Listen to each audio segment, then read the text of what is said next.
we change, we'll try to identify for you, but there's just two of us speaking, even though you saw a lot of people. Thank you. Lori and I are so pleased to welcome you to our webinar, Analyzing ESL Comprehension Questions, Comprehension Strategies to Address College and Career Readiness Standards. I hope, are you hearing me okay? If you having trouble hearing me, okay, good. Oh, good. Okay, that's great. Then I'm going to go ahead. But if you have any technical problems, just write it in the chat pod, because both Susan and Catherine are monitoring there. We might not call it out because they're watching it. So Lori and I have both taught and provided professional development for many years, and we are both committed to exploring how the new college and career readiness standards will benefit our learners and assist you better prepare these learners for academic and career coursework and meaningful employment. So our goals for today is, we hope by the end of this session, participants will be able to demonstrate an understanding of the CCR key instructional shift textual evidence, and be able to analyze comprehension questions, and to enhance existing questions to be more effective. This webinar is directly connected to the Electronic Community of Practice, e-CoP, which you'll hear much more about later, and there you can continue to discuss and practice these skills with your colleagues and with Lori and I. Okay, Lori? So this is Lori, and this is our agenda for today. First, we'll do a poll to find out a little bit more about you and your experience with the CCR, the College and Career Readiness Standards for Adult Education. Then we'll give you a brief overview of the CCR and present some information on our topic for today, text-dependent questions. During the practice, you'll have a chance to first analyze and then enhance some comprehension questions to make them text-dependent. And as Sylvia said, after this webinar in the e-CoP, you'll be able to apply what you've learned here by analyzing, enhancing, and creating questions for the texts you are using in your classrooms. Also in the e-CoP, you will find various resource materials to give you a more in-depth information about text-dependent questions. So now we'd like to do a poll to find out a little bit more about you, and I'm going to bring up some text boxes, poll boxes I should say, and if you would just click on the dot that best describes you, we will find a little bit more out about you. So please go ahead. Click in the dots. There you go.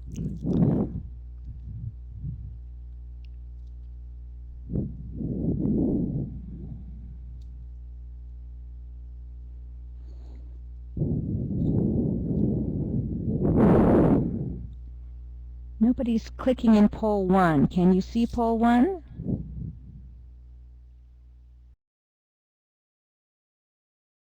There we go.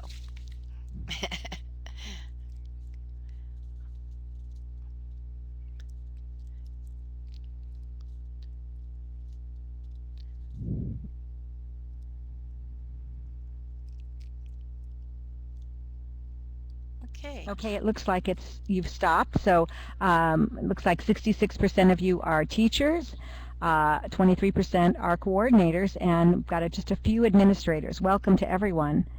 In poll 2, the majority of you are advanced learners. That's very interesting, or have advanced learners, I should say, 38%, 22% intermediate, and 16% beginning, and 22%, multi-level classes. So we're going to work with both beginning and intermediate materials, and hopefully you advanced people can extrapolate to your level as well.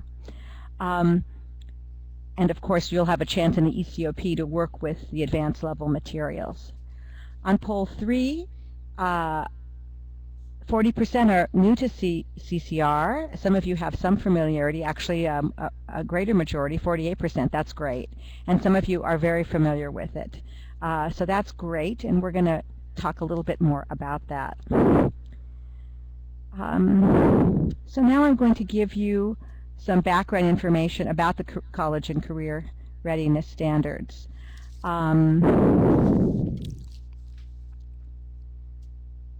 The CCR, as we call these adult education standards, were part of an initiative funded by OCTE, which is the acronym for the Office of Career, Technical, and Adult Education. And some of you know it by its previous name, OVE. OCTE wanted to build on the consensus established by Common Core State Standards, or CCSS, to develop standards for adult education. So they hired Susan Pimentel, who was the lead author of the CCSS ELA, or English Language Arts Standards, to work with a panel of adult educators. And their task was to review the Common Core Anchor standards and decide which were appropriate for adults. They didn't revise the standards. They used the selected ones for the CCR for Adult Education document so that there would be continuity between the two documents. Anchor standards describe what our learners need to be able to do to be college and career ready. There are 5 categories, as you can see here, and you see the number of standards in each category. The categories are reading, writing, speaking and listening, language, and reading foundational skills. I'm going to give you an example of one reading standard. The CCR Reading Anchor 2 determines central ideas or themes of a text and analyze their development, summarize the key supporting details and ideas. So basically, the standard asks learners to identify the main ideas and details in a text. In the bibliography that you'll find on the e-CoP, you'll find the link to the CCR Standards for Adult Education document, which we have just shown you the cover of on previous slides. And you can download a PDF of that. And also, a few months ago, Sylvia and I did a training on those standards, Building College and Career Readiness for ESL Learners, and you can access that at CalPro, and in our bibliography you also have the link to that. We're not going to talk any further about standards, but we are going to talk about another important part of the College and Career Standard document, which are the 3 shifts in instruction. The first shift, complexity, requires regular practice with complex text and its academic language and vocabulary. Research has shown that there's about a 4-year gap between high school and college text complexity. So it's important to try to close that complexity gap in order to get learners ready for college and the workplace. So we want to utilize more complex text in our classes to meet this shift. The second shift, evidence, suggests reading, writing, and speaking should be grounded in evidence from the text. This is a shift from having students relying on personal opinions, for example, answering questions like, "What do you think?" And the shift requires learners to base their opinions on evidence from the text. In our webinar today, we're going to focus on text-dependent questions, which require learners to use evidence from the text to answer appropriately. The third shift, knowledge, emphasizes comprehension of informational text as well as literary text, but there's more emphasis on informational text because that has what has been neglected in perhaps K through 12 or ABE, ASE materials. Most ESL texts already contain a lot of informational text, so this shift will be a little bit easier for ESL classes. These 3 shifts represent what students need to do in order to be successful in college and in the workplace. And it's nice to have 3 basic things we can include in our instruction that we know will help prepare our learners for both college and careers. So I mentioned that in this webinar we're focusing on shift 2, reading, writing, and speaking grounded in evidence from text, both informational and literary, and specifically on the importance of text-dependent questions. Thank you. So what are these text-dependent questions? A text-dependent question requires our learners to demonstrate understanding of the central ideas of the text and fulfill the learning purposes that the author or that you planned for in providing that text. Learners need to reread, think about, and write about that text. Text-dependent questions identify the text as the expert in the room, and as Lori pointed out, not have the learners use so much their personal experience or opinion until they've really understood what the text has to say. It levels the playing field for all learners, not giving advantage to learners with more personal experience with a given topic. And it really points to those parts of the text that matter most or that will be most difficult for the students, learners. So you're always trying to design questions that really focus on that area. And then, of course, they focus on the language and the mechanics of the text itself. These skills help the learner as they progress to move across more complex text, which is the shift. So let's look at some examples to better understand what's a not text dependent versus a text dependent. For example, if you're having your learners read a newspaper article discussing a recent earthquake, and you have them describe a time when you or someone you know experienced an earthquake, that's an interesting prompt, but does it get the learner to really go into the text they're reading? No. But if you change that question on the right-hand side and say, how did the reporter describe Mrs. McDaniel's reaction to the earthquake? Now all learners are focused on the text and pulling out information. Here's another example. You're having your learners study the preamble. The founding fathers say they will form a better relationship between the colonies than the colonies have with Britain.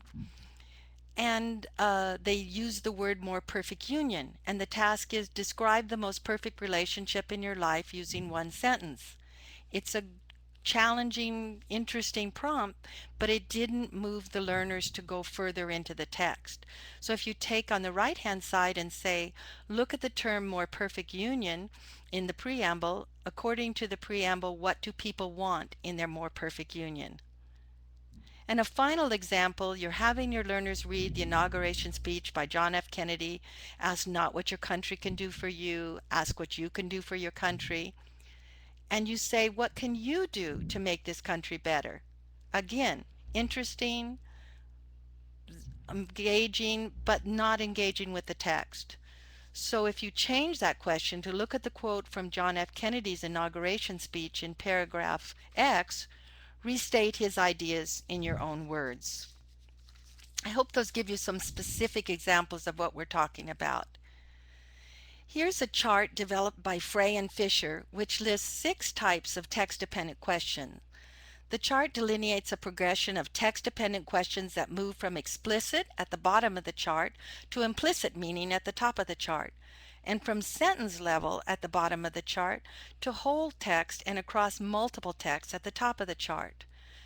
You see these 6 as general understandings, key details, vocabulary and text structure, author's purpose, inferences, opinions, arguments, intertextual connections based on the text.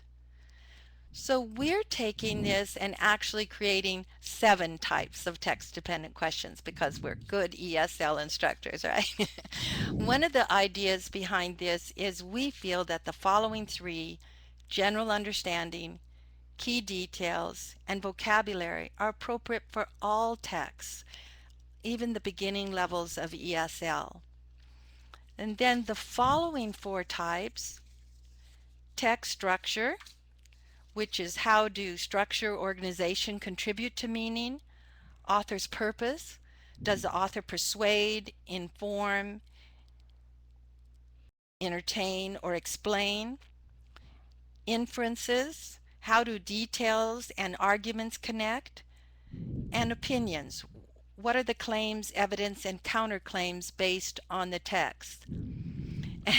I see that Bloom's taxonomy rides again. Thank you, Elizabeth. So these are maybe more relevant for specific texts, but they may not be relevant for all texts. And I think it's important to remember that there's no requirement that you use all 7 types or 6 types. What you need to be sure you're doing is that the questions always help the learner demonstrate understanding of the central ideas of the text and deeply engage with the text. Let's look closely at the three that we're going to be working with today. The first is general understanding. What is this text all about? What did the author say?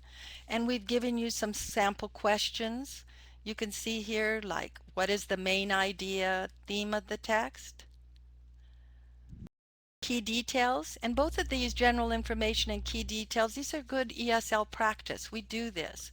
These are the WH questions and the how questions, and how are these key details connecting to the general understanding? And here again you see, like, what is the most important detail in paragraph X, and remember how we connected the students to that during the speech. And finally, vocabulary. Vocabulary questions are critical to all texts. We need our learners to understand the words that are key to general understanding and key details, like academic words, multiple meaning words, word families, and words that are abstract. But we always have to remember that the words that are critical as opposed to nice to know. And little in reading has been better documented than the links between word knowledge and successful reading and learning outcomes. So here again you see sample questions like, what does X mean in the article and how do you know?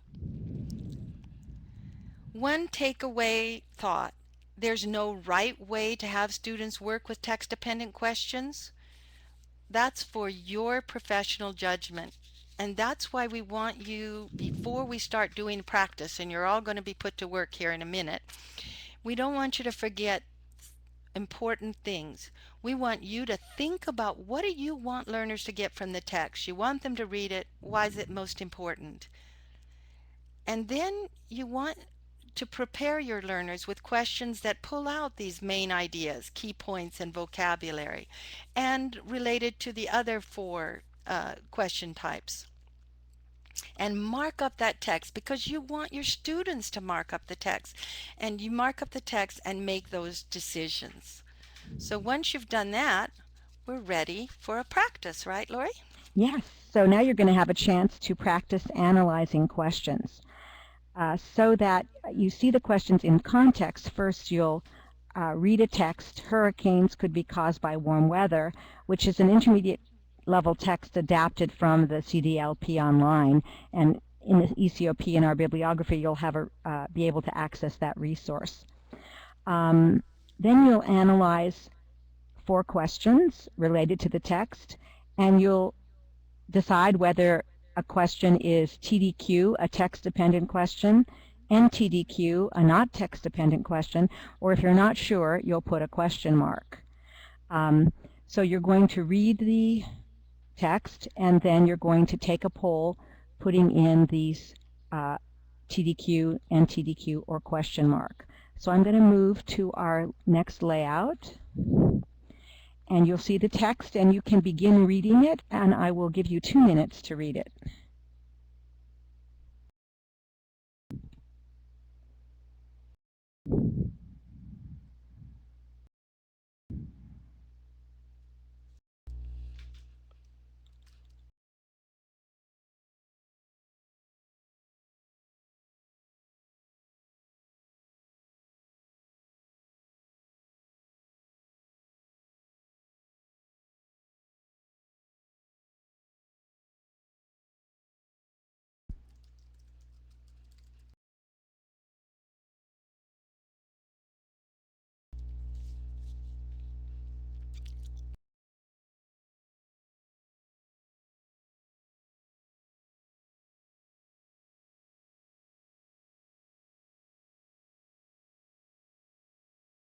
When you're done reading, why don't you raise your hand up on the toolbar at the top, so we'll know when you're done.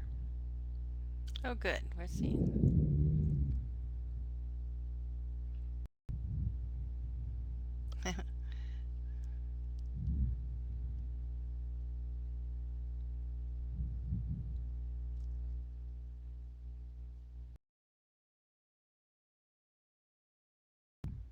We'll give you about 15 more seconds.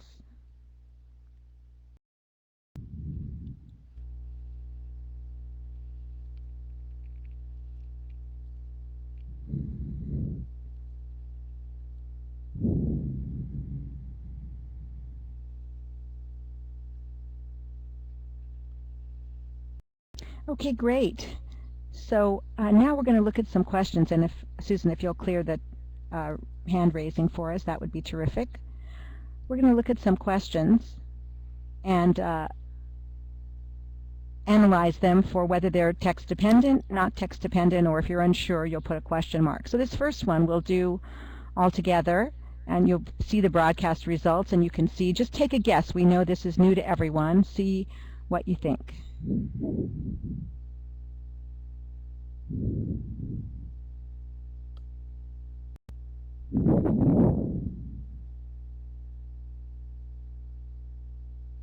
Okay, so pretty much everyone, or I should say everyone, has chosen that it's text dependent. And you're right. What is this article about?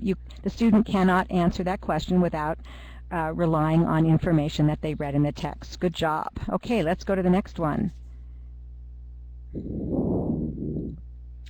Poll 5. What does intensity mean? If you would answer that one. And if you're having trouble, the question is that little question at the top over the 4 poll places. Sorry it's not bigger for you, but looks like you're jumping right in there.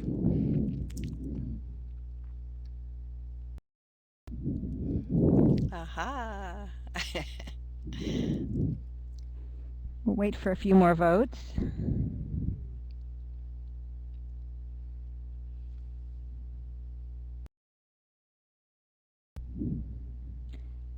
Okay, I'm going to broadcast the results to you so that everybody can see that about 60% of you, and yes, you can keep on voting, about 60% of you said it was not text dependent. A few people said it was text dependent. This is a vocabulary question, and it's a little tricky because the word intensity is in the article, but the question doesn't require the students to find the meaning in the article. The student could look it up in the dictionary or Google it. So the question doesn't require the student, and that's something that could be enhanced, and we'll show you how to do that a little bit later. Good job. Okay, let's go to the next one. Why are there more hurricanes now? Please vote.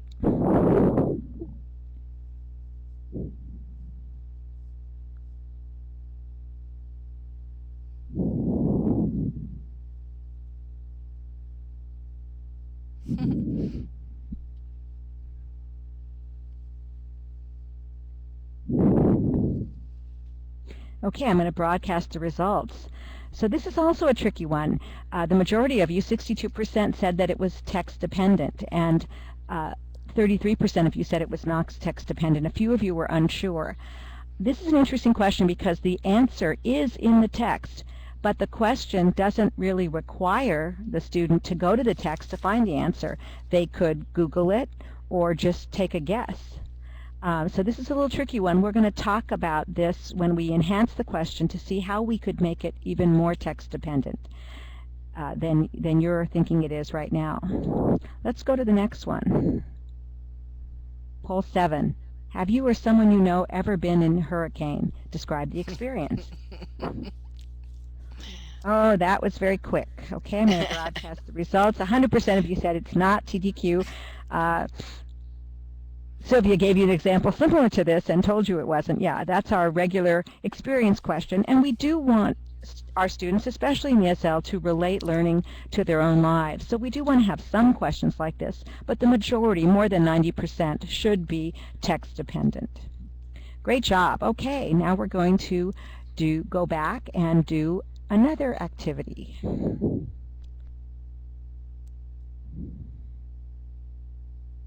Okay, we're going on to practice 1B. Now we're going to identify question types. We're going to review some of the questions that we already looked at, and then we're going to identify the question types. We're going to analyze whether we think that the question is asking the student for general understanding or main idea, or to identify key details, or if it's a vocabulary question. So you will put G for general understanding, KD for details, V for vocabulary, and if you're not sure, put a question mark. We're going to ask you to do that in the general chat pod in just a second. So I'm going to go to the next slide, And you have the key here, G, V, K, D, or not sure, and I'm going to show you a question, and if you would type in the general chat pod just one of these letters or symbols. So first one, why are there more hurricanes now? So again, you're just starting out. This is new to everyone. What do you think? General understanding, key details, vocabulary, or not sure?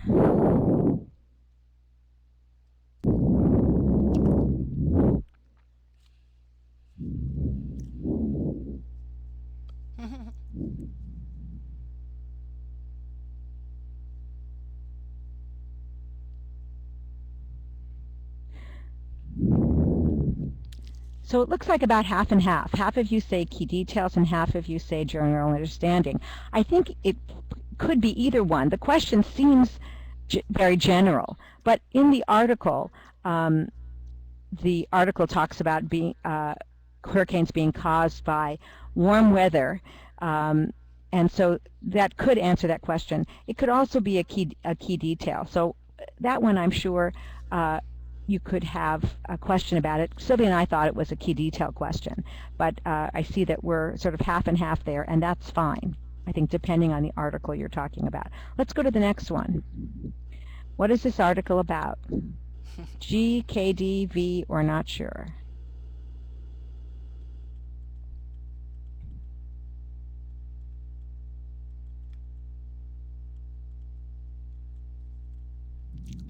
Okay, so the majority of you are putting G, and I think Sylvia and I would agree with you. What is this article about? Is asking the students to identify the main idea.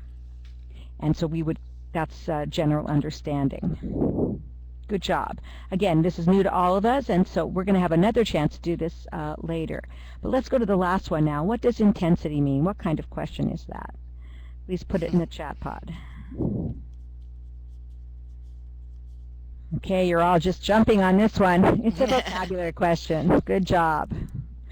Okay, great. Very good. Thank you so much.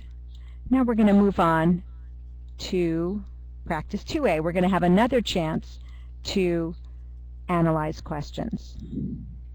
And so this time you're going to read a text, Don't Be a Victim of Identity Theft. This is a beginning level text that we adapted even further to beginning level. And again, it's from the CDLP Online, which you will have access to from our bibliography. And again, you're going to analyze the questions, TDQ, NTDQ, or question mark if you're not sure. You're going to read the text and then take a poll, putting in these letters just like you did before. So as soon as the article comes up, begin reading, and I'll give you about a minute and 30 seconds because that's all you needed last time to read it. Go ahead.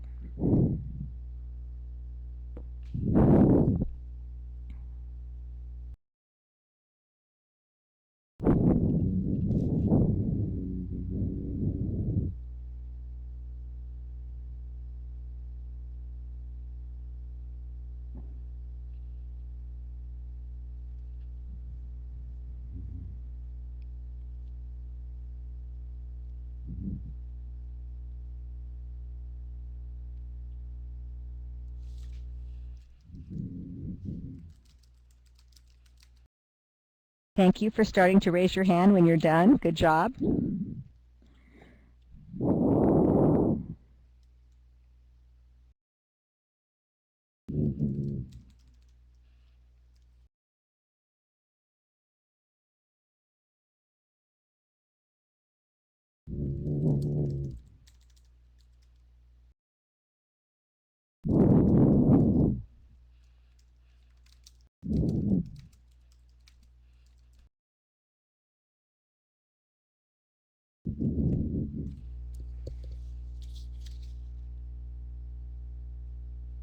I'm just going to give you about 10 more seconds to finish reading.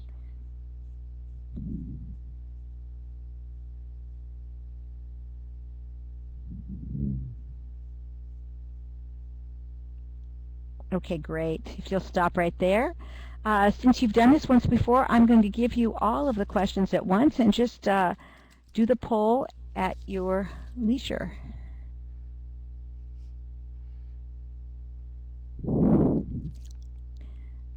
Select TDQ or NTDQ or question mark, depending on the question.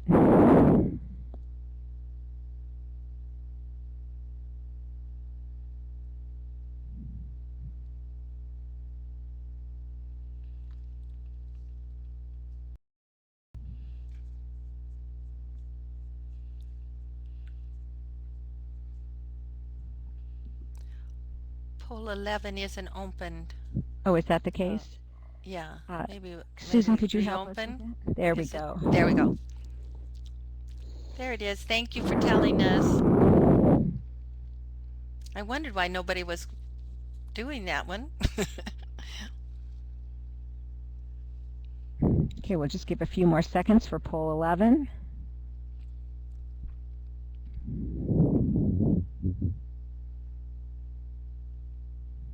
Okay, good. I'm going to broadcast these one at a time. So we're going to start with poll 8 up in the top left-hand corner.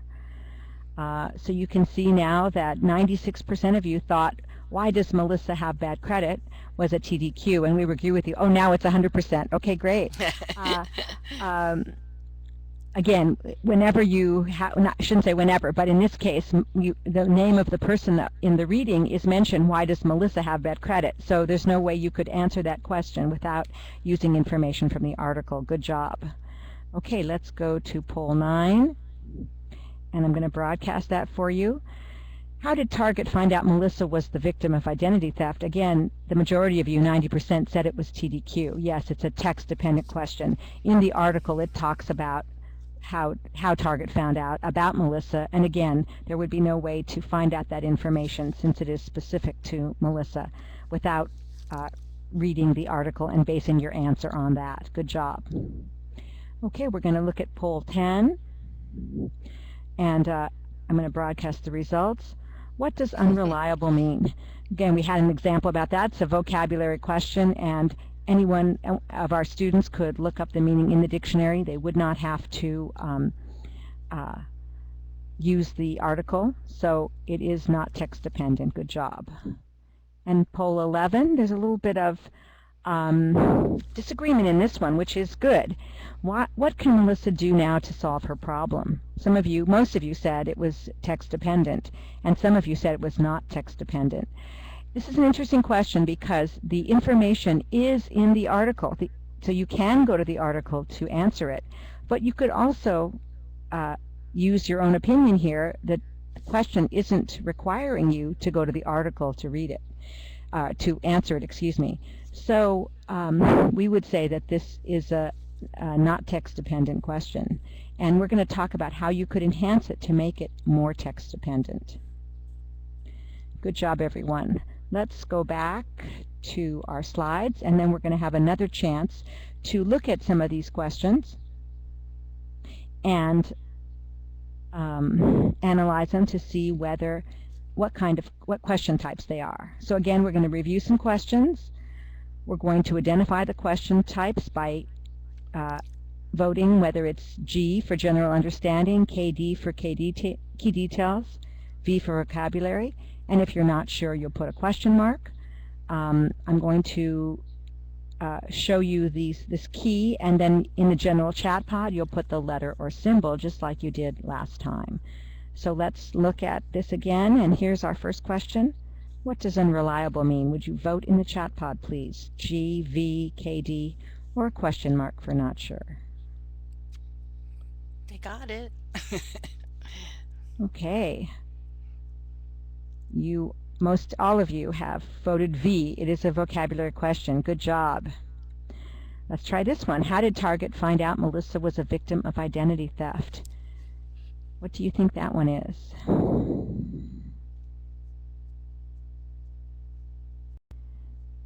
Great. I see the whole screen filling up with What a KD, key detail. good group. Let's go to the last one. Why does Melissa have bad credit? What do you think this one is?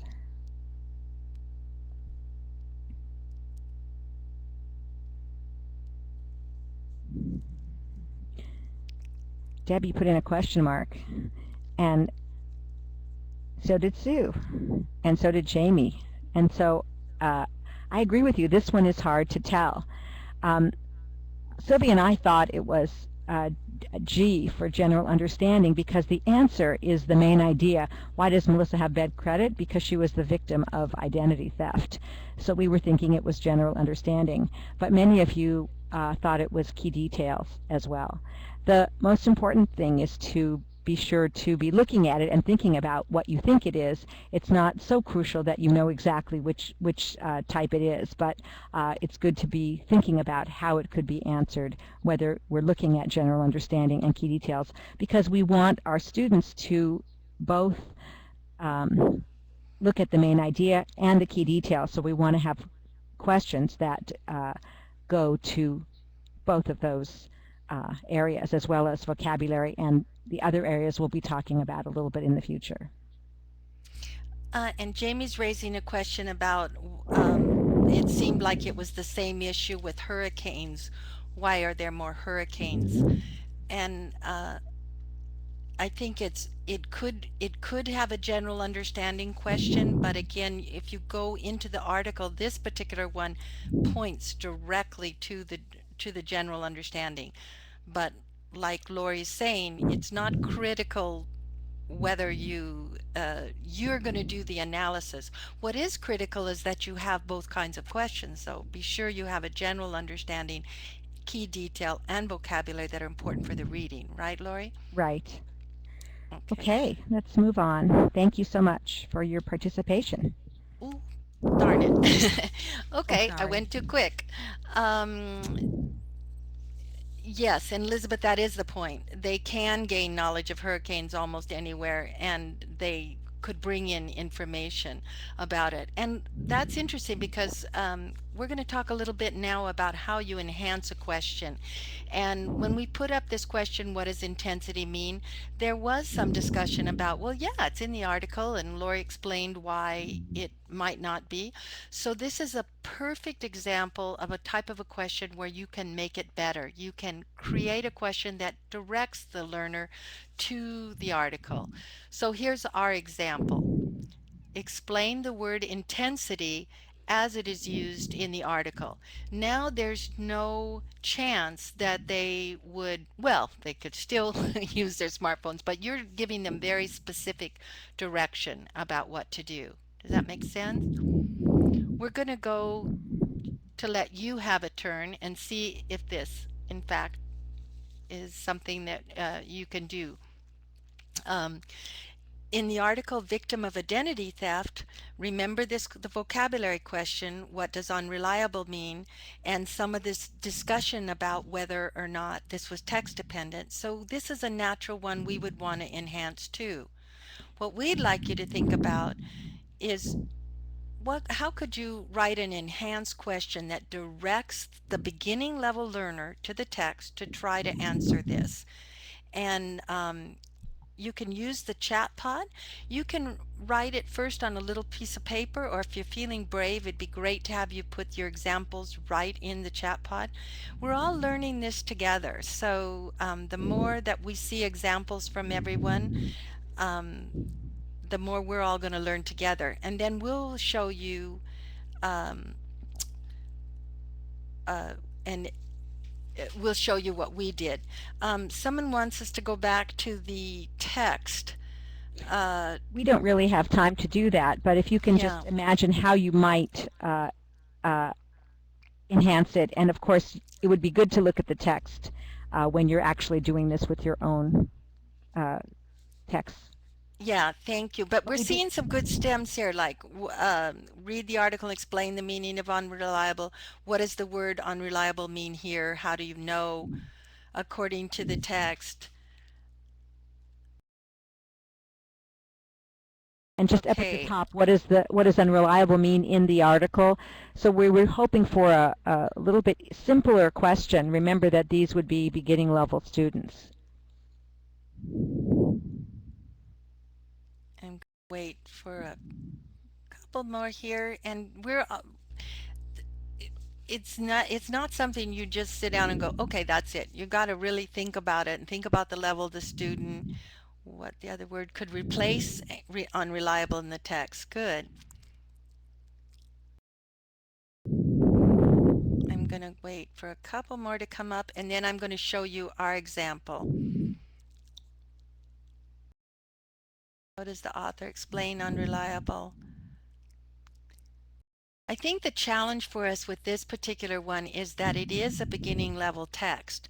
So you want to think of your teacher language that, but you've all got the, how beginning level are these beginning level students? Thank you, Rana. Well, think about high in beginning right now because it was a little more complex article, but think in your teacher language. What would you say to students at the beginning level?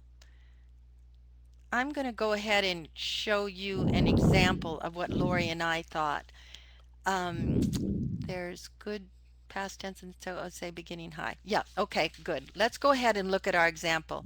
We said we might say to our students, in the story, is unreliable positive or negative? How do you know? And you know we're good at those happy faces for positive, sad faces for negative, and that might point them to where. Yes, thank you, Yelena. Another great idea. Find the word unreliable, underline it. What do you think it means? Anything you can do very kinesthetically, I think that is great.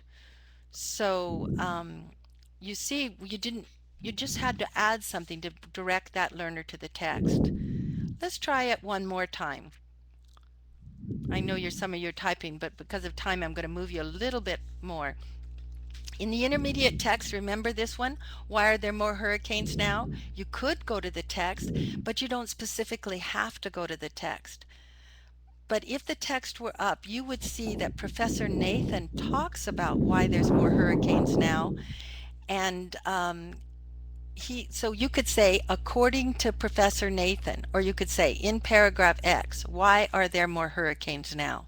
So again, you're directing that student specifically to the text to answer the question. Your turn. You're all been so willing to share, and we really appreciate that. What can Melissa do now to solve her problem? We had a split on this one because you can find the answer in the text, but you may not have to look there. So this is a beginning level text. It's a detail question. What could you do to make this question specifically for a TDQ? And already some people are writing here. What does the text say Melissa can do? Remember, this is, thank you, Elizabeth. What does the story tell you Melissa needs to do? Um, think of the language for a beginning level student. Oh, I like this, find 3 ways she can solve her problem. So you're getting very specific. What does it say in the story that Melissa needs to do? Good. So you're already starting to adjust your language and point the students to the text. Okay, good. And remember, according is a pretty tough word for beginning. I just don't know how to really act that out. So by the intermediate you can use it, but you might want to be careful at the beginning levels. Here's what we thought you could say. And again, these are just ideas. Look at the story again. What can Melissa do now to solve her problem? Read the story again. Oh, thank you, Yelena. What advice does the story have for Melissa's? Okay, so you've done a really good job with that. Okay, Lori, do And we I have just time want to to say, create? Jamie is Oh, suggesting that we teach according to as an academic phrase or chunk. Um, and so that would be a good idea as well. great idea. Great. Okay, Lori, I'm So let's talk a little bit about TDQs. We wanted to give you a preview of how to create a TDQ because we're going to be asking you to do that in the e-CoP. So we wanted to give you an example of some of the ones that we enhanced just now for the story Hurricanes Could Be Caused by Warm Weather. For example, what is the article about is looking at a main idea, and it is a text-dependent question, as you all identified. According to Professor Nathan, why are there more hurricanes now? A key detail, again, that requires the student to go back to the text. And number 3, explain the word intensity as it is used in the article.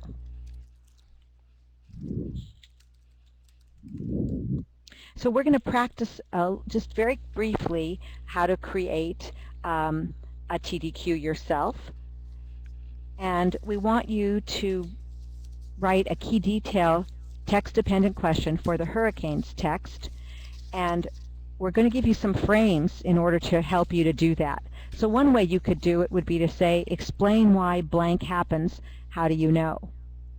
Another frame you could use would be, what is the key detail in paragraph X? Or you could use a who, what, where, when, why, how question in order to do that. So I'm going to be showing you the article again so that you can look at the article, and then I'm going to be showing you these frames as well, and I'm going to ask you to type a text-dependent question in the chat pod using a frame, and you may want to put this on a scratch paper first, but eventually please type in the chat box. So, oh, excuse me, I need to go to practice 4, and there you are, the article and the frames up at the top. So can you take a stab at writing a text-dependent question about a key detail in this article? Even if just a few of you do it, that will help us get the idea so that you will all have an idea of how to do it when you go to the e-CoP. Oh, and I see you typing. Thank you, everyone.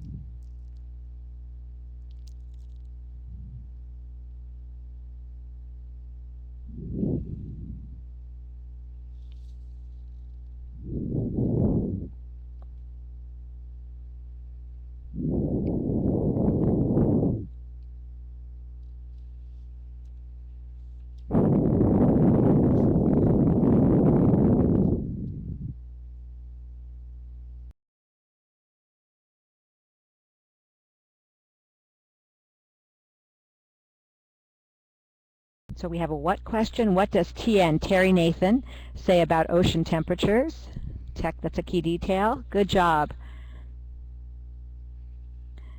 And a more difficult question, why is the increased number of storms not tied to global warming?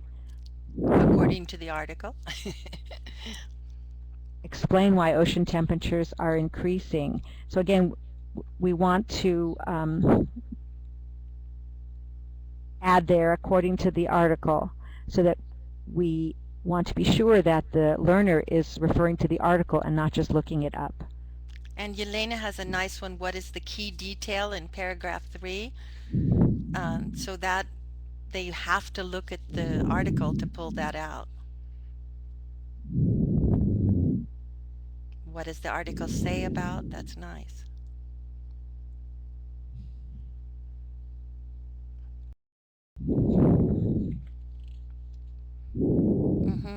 What is one reason why Professor Nathan says, or what is one reason Professor Nathan says, I know you've got something there, but I just can't see what the last part of it is. That causes hurricanes. That causes hurricanes, okay. Yeah. Whoa, you guys are good. What does the story say about hurricane names? What are 2 reasons the author gives for why more frequent hurricanes develop? Okay, so the ones that are referring to the article and getting the student to look back to the article are the ones that are clearly text dependent. Good job. Okay, I'm going to have you stop right there, and we're going to go back to our slides, and I want to show you one example that Sylvia and I came up with. Good job. Thank you for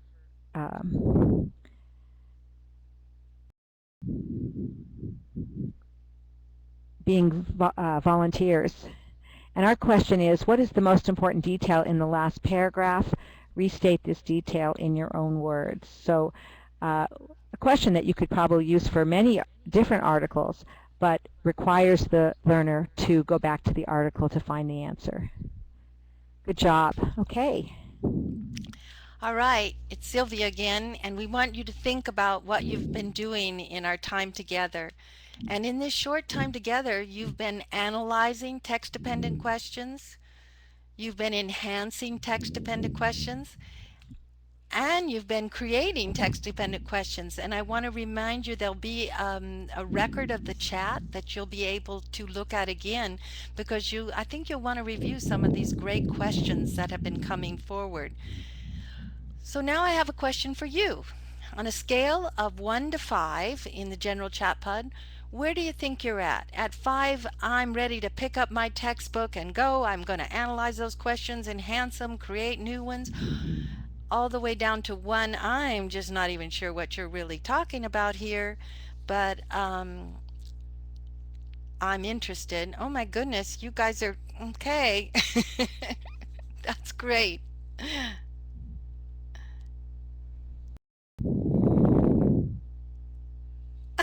What a bunch of rock stars. Yes, I agree. Yes, I agree. Um, and two things. When you're all feeling really good about this, and most of you, and I'm really happy. But there's so much more to do, and that's what we hope we can do together in the e-CoP. For example, we haven't even worked with the 4 question types that you might find more prevalent in high, intermediate, advanced transitions courseworks. And so, Catherine, would you come on and tell everyone how they can participate, because we'd really like to work with them. Sure. Just before I tell them that, I wanted to thank the two of you, Lori and Sylvia, for doing a tremendous job, and for all of you for coming on a Friday afternoon. To continue this learning together, I invite you to join the e-CoP, and for all the folks who registered for this, I've just sent an email a few minutes ago to you on the using the address you listed on the registration, and you'll find a link there for how to join the e-CoP if you're not currently a member, and guidance there for where you can find the discussion forum that Sylvia and Lori are facilitating from now until September 19th. That discussion will be there beyond September 19th, but if you would like to pick Lori and Sylvia's brains, this is the perfect time to do it. So they've also, in that same discussion area, included the materials for today's webinar, and some other sort of guiding questions for you, your first assignment. So I think the email that you got from me should have simple enough directions once you click on the link to follow, to log in, to create an account if you've not joined before. It only takes a couple minutes, and we'll get you in as soon as we can. And then there's guidance in that same email to tell you which tab to click on for the navigation. There's also a very simple video. It takes a couple minutes. It's on the home page of the e-CoP so that you can find it. So that's all I'd like to say right now. If it's all right, Sylvia, is it possible to spend the last couple of minutes asking them those for a little bit of feedback? Yeah, well, can we just go through real quickly, Very good. Lori? Yeah, and this will just take a minute. We just wanted to review our objectives for today and show that you did complete the objectives of. Now we hope you'll be able to demonstrate understanding of the College and Career Readiness Standards key instructional shift of textual evidence, or text-dependent questions, be able to analyze those comprehension questions, and you showed that you were able to enhance existing questions. We also had a chance, or a preview, to look at creating some text-dependent questions, and you'll have some more opportunity to do all 3 things: analyze, enhance, and create in the e-CoP. We thank you so much for your participation. You've been really great. It looks like you've learned a lot, and we're so happy about that. If you have questions, please feel free to contact us at our email addresses listed here or in the e-CoP. Yes, thanks everyone. And we especially want to thank our colleague Jamie Adelson Goldstein for her incredible input and support through this and for enhancing our PowerPoint so it looked more visually pleasing to all of you. Thank you. So we have 2 minutes or 1 minute left if anyone wants to ask a question. I think they want to do the evaluations now. Oh, Is I'm that sorry, but right? I just want to Yeah. say, how can Oh, we I'm get a sorry. copy of this presentation? Everything is in the e-CoP, the slides, our bibliography of resources, and future work with and assignments for working on text-dependent questions.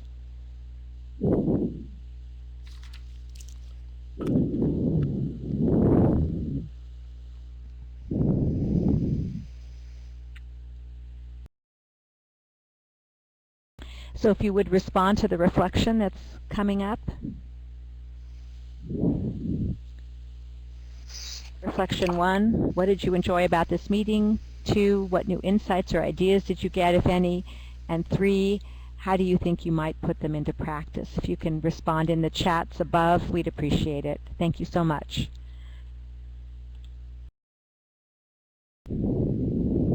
And this is Catherine saying that your input on this will help guide us as far as additional support we can offer you.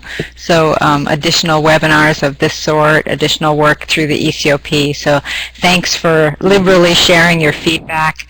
Also, when we close this webinar, there'll be a link to the very brief evaluation that will also help guide us. Several people are asking where they can find the materials. They're all posted in the e-CoP that you're going to get a link to, and you're also this webinar has been recorded, and there's a place in the e-CoP where you can review it there. Plus, you'll see the chat. So if you're having any problems, just email us. We'll direct you to it, and we've really enjoyed working with you.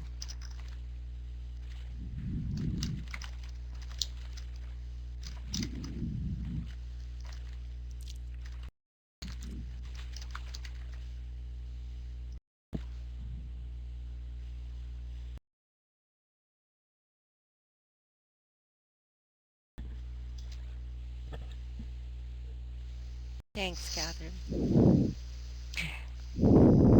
And I had one question. There's one person I haven't quite been able to identify, and I'd like to make sure she gets an invite. So Asha, if you're still on the webinar, it looks like your name is still listed, so maybe you can hear me. If you could just give me some way to contact you, you can either private chat me. You'll see my name in the chat at the bottom. Click on that tab, or just email me, Asha, at this address. I'd just like to make sure you get materials associated with this.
Okay, this is Susan Coulter.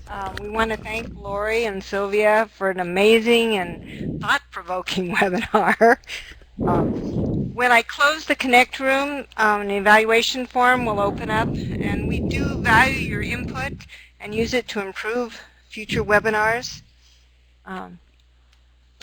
We want to thank you for your participation, and I hope to see you soon in the e-CoP discussion forum.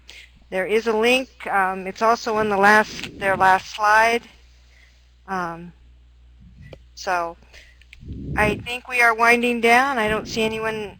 Oh, I see one more person typing. So as soon as Alex finishes, then we'll go ahead and close it off. But thanks again, Lori and Sylvia. Great job. Thank you, everyone. We hope to Thank see you. you soon. Hmm. Bye. Okay. All right. Off to see my grandsons. Have a wonderful weekend, everyone. I loved your plans. Okay. Happy Friday. Bye. Bye-bye. I'm closing it. So here we go.